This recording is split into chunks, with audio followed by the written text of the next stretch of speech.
ಇನ್ನು ಮುಂದುವರೆದು ಮಾತನಾಡ್ತಾರೆ ಡಿಸಿಎಂ ಡಿಕೆ ಶಿವಕುಮಾರ್ ಅವರ ಬಗ್ಗೆ. ಡಿಕೆ ಶಿವಕುಮಾರ್ ಒಂದು ರೀತಿ ದಾರಿ ತಪ್ಪಿದ ಮಗ.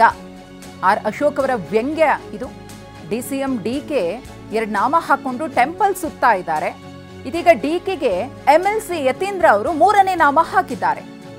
ನಾನು ನವೆಂಬರ್ ಕ್ರಾಂತಿ ಅಂದ್ರೆ ಬುರುಡೆ ಅಂತ ಡಿಕೆ ಹೇಳಿದ್ರು. ಈಗ ಯತೀಂದ್ರ ಹೇಳಿದಾಗ ಕಾಂಗ್ರೆಸ್ನವರಿಗೆ ಸರಿಯಾಗಿದೆ.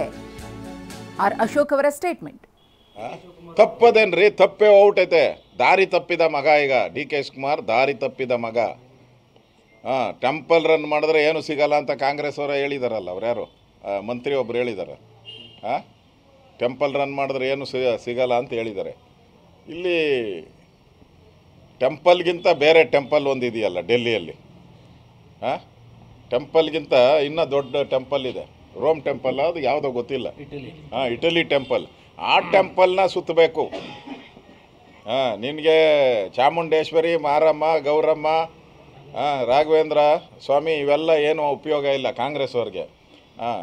ಅಲ್ಲಿ ಇಟಲಿ ದೇವ್ರನ್ನ ನೀವು ಪ್ರದಕ್ಷಿಣೆ ಹಾಕಿ ಸರಿಯಾದಂಥ ಕಪ್ಪ ಕಾಣಿಕೆ ಕೊಟ್ಟರೆ ನೀವು ಕಂಟಿನ್ಯೂ ನೀವು ಮುಖ್ಯಮಂತ್ರಿ ಆಗ್ತೀರಿ. ಇಲ್ಲ ಅಂದ್ರೆ ಇಲ್ಲ. ಧನ್ಯವಾದ. ತಪ್ಪದೇನ್ರಿ, ತಪ್ಪೇ ಔಟ್ ಐತೆ.